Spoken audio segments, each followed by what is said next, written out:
The Entrepreneur's Library, Episode 40. Welcome to the Entrepreneur's Library, the only book-centric podcast that reviews all the top-selling business books and shares authors' perspective firsthand. This is your resource to finding the next great book that will enable you to grow personally and professionally. Welcome your host, Wade Danielson. Thank you for joining us on the EL. Today we have Barry J. Moltz, author of How to Get Unstuck. Welcome, Barry, and thank you for joining us on the Entrepreneur's Library. Hi, how are you doing?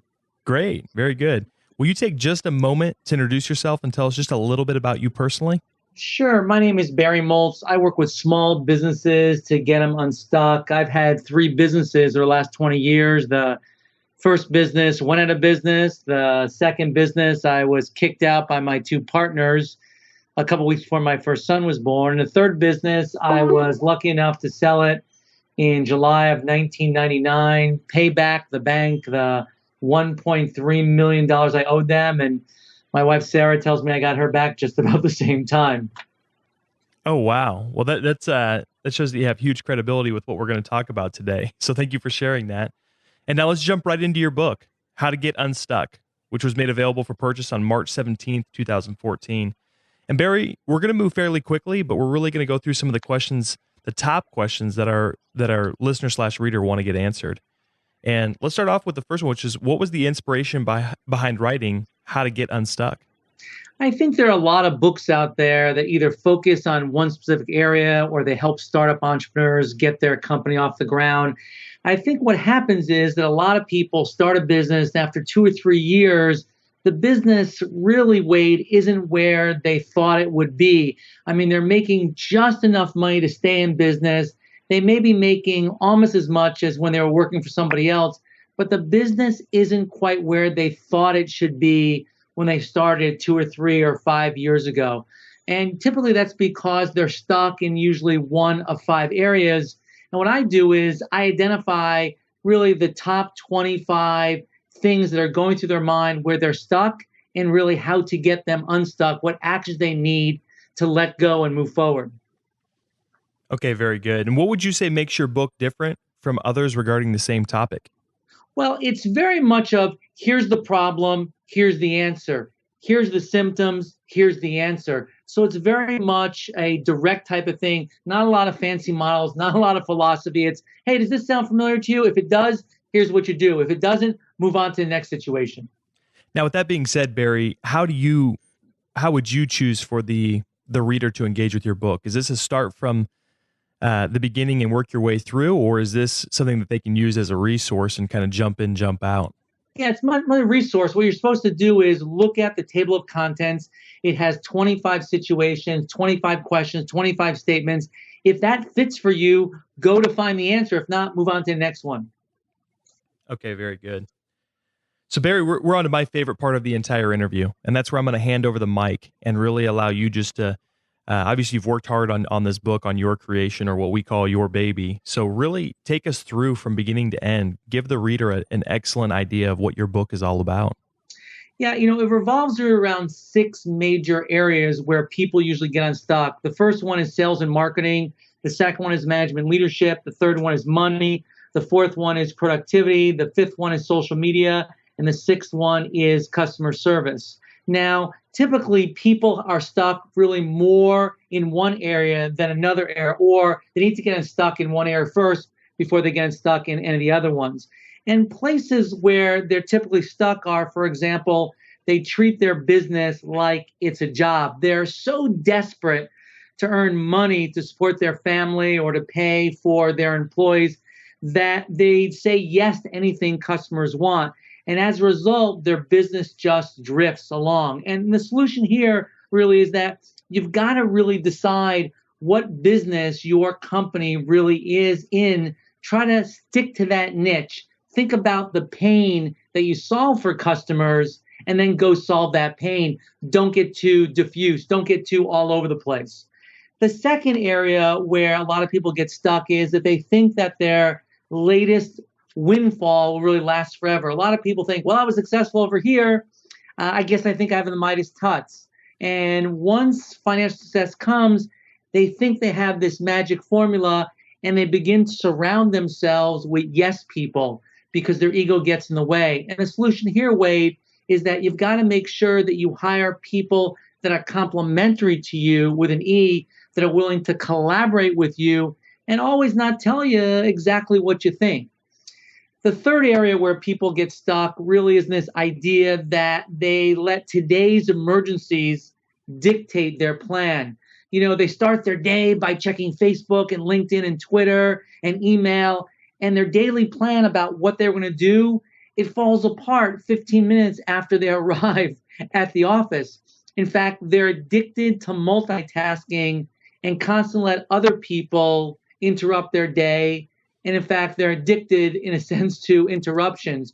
And the way to solve this one is before you end work the day before, think about the two things that you want to get done the next day so that day will be productive, not just busy. And when you get in the office that day, do those two things first. Now, these two things should take no more than an hour, but you know that if you accomplish those two things, it really is going to be a productive day. Another area where people get stuck is that they never, ever take a vacation from work. They have this fear of falling behind. And Wade, technology pushes us and it invades every part of our life. And they measure their success by, hey, I'm busy, so I must be productive.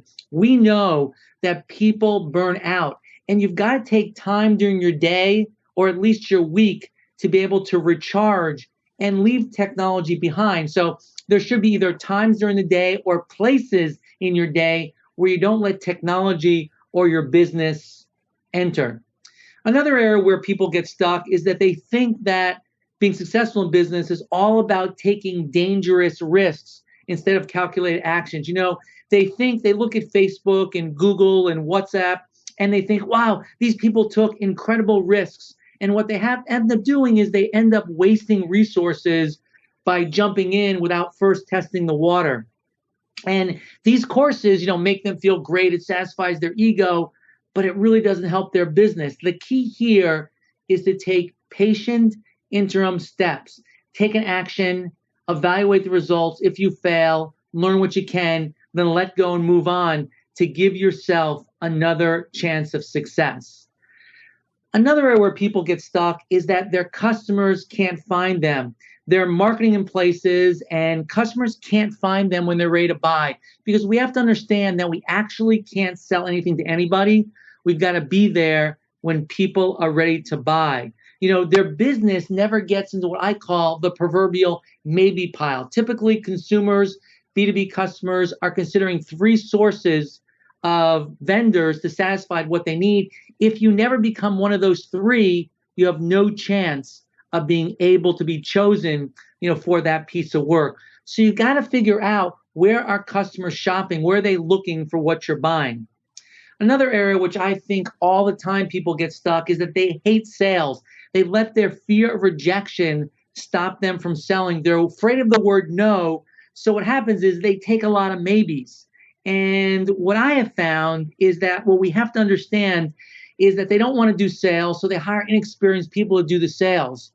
And what you need to know is that people only buy when they're in pain and have money to solve the pain. People no longer want to be sold, they want to be educated. And this is where a good content marketing strategy, where you're constantly staying in touch with customers over a long period of time, really works out. Probably the last area that I really want to focus in on, and again, there are 25 areas in the book, is that they get stuck in what I call the double helix trap. They only do marketing when they have no revenue. But as soon as that marketing pays off and they have revenue, they get busy doing the work and they stop doing marketing. And then they don't do marketing again until they have no revenue. And so this keeps their business flat. And this is a place where small business owners don't have a systematic marketing plan. And it goes back to being able to stay in touch with customers over a long period of time, keeping the content marketing strategy. So Wade, there are 25 different areas where people get stuck, and those are just a few I wanted to name. No, that's perfect. And you like you just talked about, there's a ton of great content and context within your book and those 25 different areas. And that's what might make this next question fairly difficult. And that's if the reader can only take away one concept or principle or action item out of your entire book, what would you personally want that to be? I think what I personally want that to be is that the most important part, the most difficult part to change is to letting go of what you're currently doing today and trying something new. And you need to focus on one change at a time. That's why I don't suggest in the book there are 25 different things to do. Pick one thing, try to adjust that change, and then move on. If we want to try 5 different things at one time, Wade, nothing ever happens. Focus on one change, see if you can effectuate that change, and then move on to the next one. Barry, do you have a favorite quote from your book? And that can be one that you personally love that you wrote in there, or one that maybe resonates with your audience, maybe one that you find throwing around on Twitter or something like that. Yeah, one of the things that I really like is that I really believe that we confuse this idea, as I said before, of being busy with being productive. I think that people in their professional lives are incredibly busy, but they're not productive. And unfortunately, people feel comfortable being busy and they're satisfied being busy and they don't push themselves being productive. I think you have to ask yourself every day, was I just busy this day, or was I really productive? Was I really getting done what I wanted to get done? And I think if we just focus on productivity, things that really make a difference in our business, we'd have a lot more time to do what we wanted to get done. So Barry, I think that your book can really create some paradigm shifts for different individuals. And the last question I have for you is, what is a book that you've read, no matter how recent or what it's actually on, whether it's business or not, or entrepreneurship, what's a book that you've read that's created a huge paradigm shift for you and had a huge impact on your life?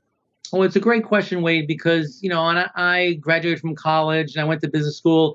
The only thing I ever wanted to be was the president of a large corporation, in this case, IBM. And then I read a book by a gentleman named Paul Hawken, which is called Growing a Business. And he started Erewhon, that mountaineering and climbing store. And in this book, he talks about the culture you need for a successful small business. And I said to myself, I want that. I want to be part of that. And soon after reading that book, I left IBM to start my own business. So it had a tremendous impact on me. Oh, wow. Well, thank you for sharing that. Well, Barry, before we depart, can you recommend the best way for our listeners to get more information on you and your book, How to Get Unstuck? Sure. You can go to www.barrymoltz.com/unstuck. Or, of course, you can find me on Amazon or Barnes & Noble. Perfect. Barry, thank you so much for coming on and sharing, like we always say, your baby with us. Thanks so much, Wade. Thanks again for listening in today. If you would like to get your hands on How to Get Unstuck or any of the other resources mentioned by Barry, just look at the show notes at the elpodcast.com. And if there is a book you would love to hear reviewed by the author, please visit us on iTunes and leave us a review with that book title. Looking for your next book idea? Head over to the elpodcast.com, where Wade shares his amazing resource, the top 10 business books recommended by over 500 entrepreneurs, with you for free. That's the elpodcast.com. Till the next time, keep it on the EL.